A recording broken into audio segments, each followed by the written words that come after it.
Hey, Giant Builders. So, in this episode, I am going to share a book that I've been studying, The One Thing, which is really great information. And I'm going to really hit the highlights for you and encourage you to either get the book, check it out from the library, or listen to it. It's just really great. So, let's go. Building spirituality, family, health, and business.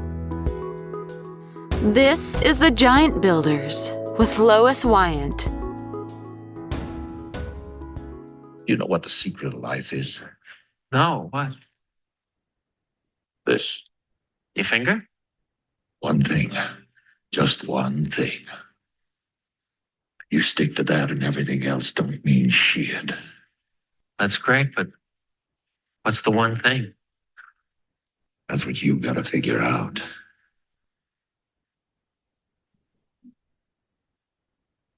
All right. Do you remember that movie? City Slickers. If you haven't seen it, it's worth checking out. The One Thing. What is the one thing?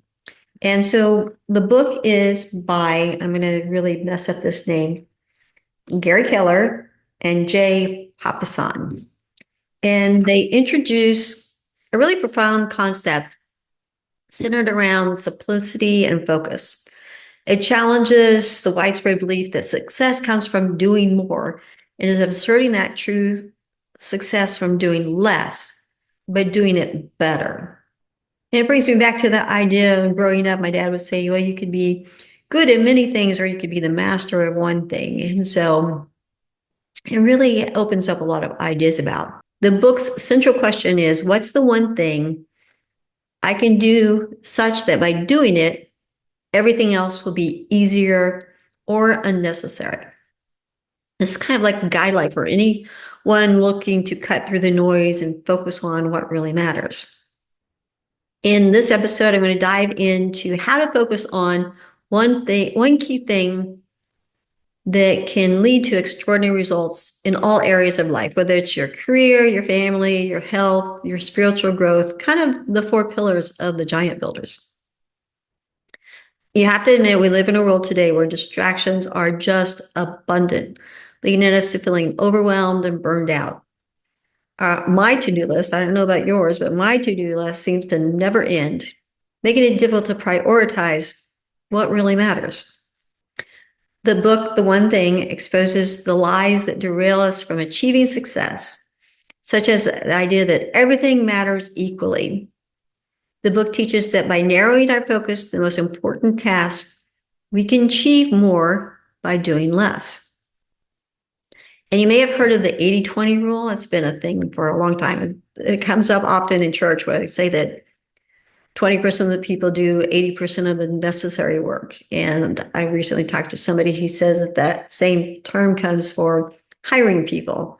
20% of the people you hire will do 80% of the work. And it's just really a very mathematical reality to life. And the one thing, focus not just on the 20% of the task that yields 80%, but on the single most important task that drives the greatest impact. And this really hit me as it talks about 20% of our time is actually spent on money-making efforts.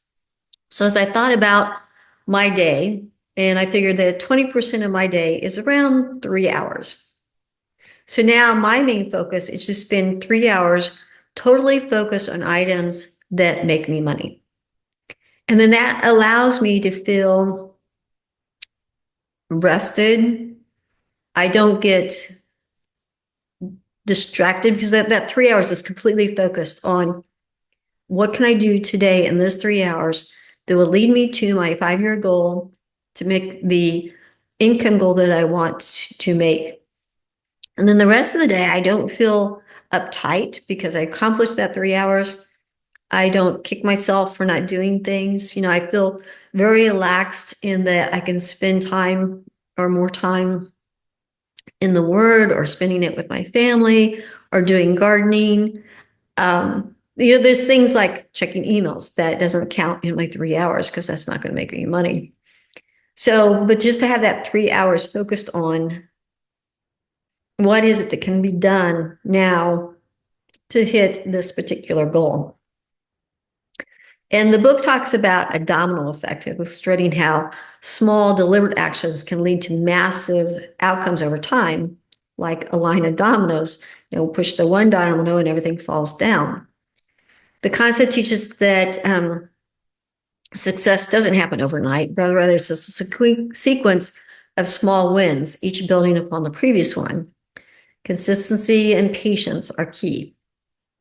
The real life examples of this domino effect can be seen in many industries where leaders have achieved extraordinary success by mastering one area and allowing that mastery to compound into further accomplishments. The one thing is about zeroing in on the most important task. The one thing that by being accomplished will make everything else easier or even unnecessary.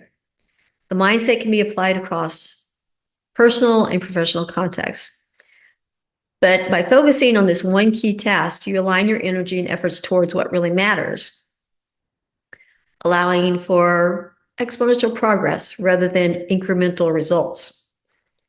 Whether it's increasing your connection with God, deepening your relationships, enhancing your health, improving your business, the one thing helps direct your attention to where it will be most impactful rather than spreading yourself so thin. By focusing on fewer tasks but doing them with excellence leads to far greater results than attempting to do everything at once. This concept is about embracing depth over breadth in your efforts. Steve Jobs exemplified this idea when he went back to Apple, and they had a production line of something like 300 products that they were working on, and he narrowed it down to a small number, like I think it was 6 products. And by putting all their energy into that 6 products or that smaller number of products, that's what made the massive success in the company. The more you focus on the highest priority tasks, the more momentum you build, allowing you to achieve more with less effort in the long run. The book debunks the myth of multitasking. Yeah, I found it interesting that the term multitasking came with the production of the computers, and that the computer appears to be doing several tasks at one time. Now, what is really happening is that the computer is switching from task to task so quickly that it appears that it's doing multiple tasks at one time. Whereas the area of multitasking is really just a productivity killer. Switching between tasks reduces performance, increases the likelihood of mistakes. One of the best quotes in the one thing is, multitasking is merely the opportunity to screw up more than one thing at a time. Now, this may sound humorous, yet true. The statement highlights the futility of attempting to do everything at once.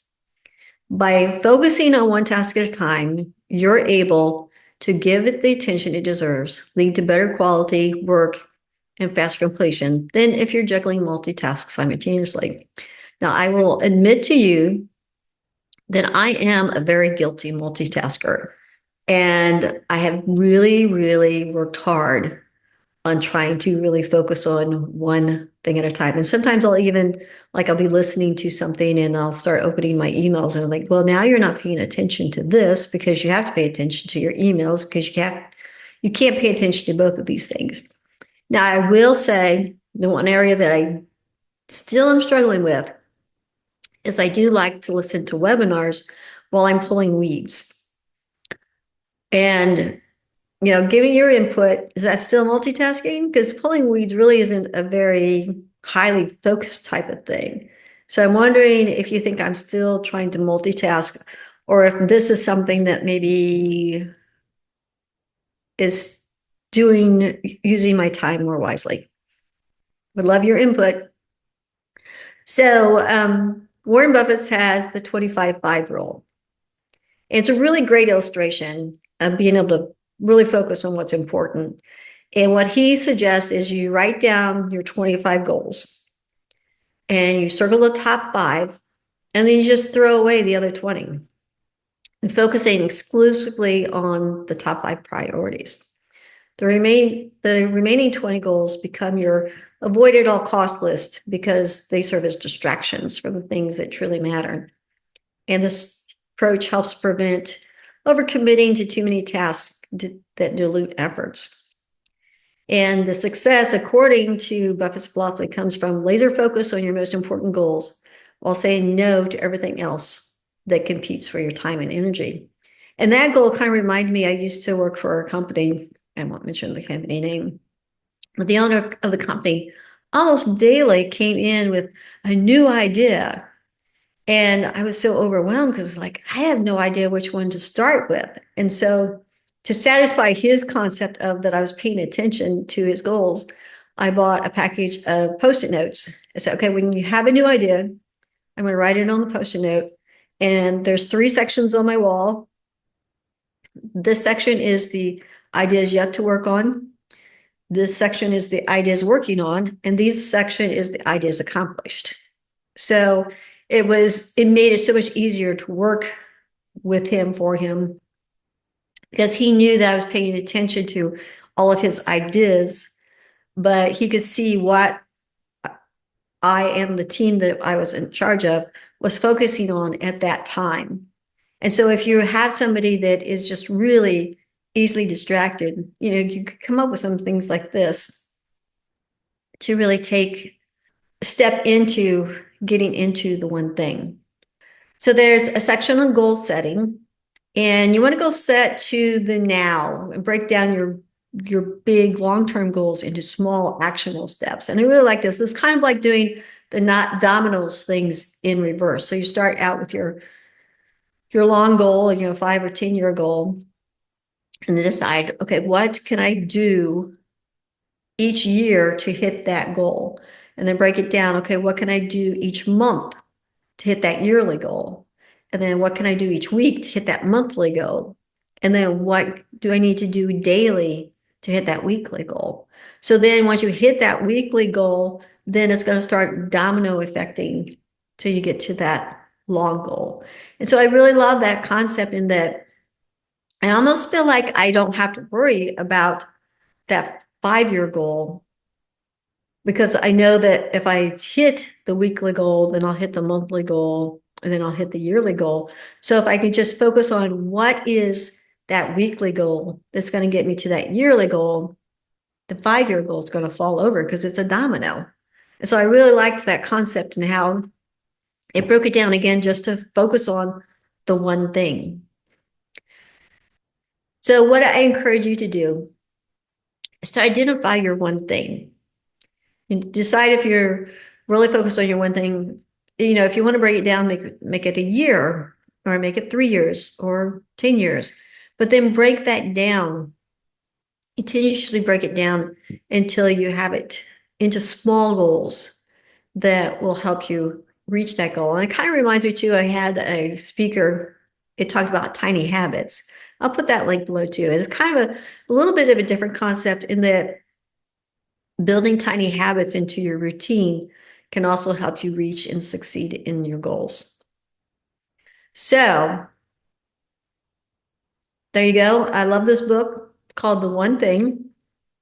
You can obviously, it'll be in our media. I'll have a link below. If you are a person who likes to read books and highlight them, obviously you'll want your own copy. I love all the quotes in there are wonderful. I'm going to be sharing a lot of those on my Facebook page. If you are a listener, you can actually find somebody reading the book on YouTube. So I like to listen to that while I'm walking. I don't consider that multitasking.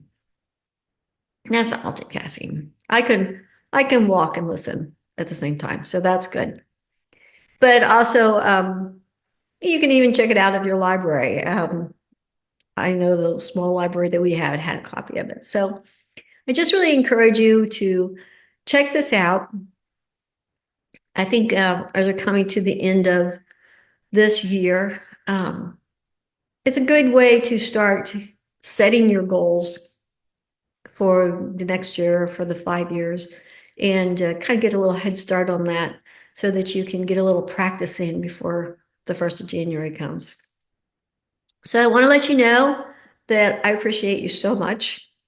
I would bet that there's probably somebody in your life that would benefit from listening to this episode. So I would really encourage you to share it with them or tag them so that they get the link to this. But let's just take a deep breath. There's a lot going on in our world these days. So many things that are rivaling us up and creating stress. And I just feel like God has a peacefulness to us, can add a peacefulness to our lives with us focusing on the one thing in our 4 pillars: our spiritual, our health, our family, and our business.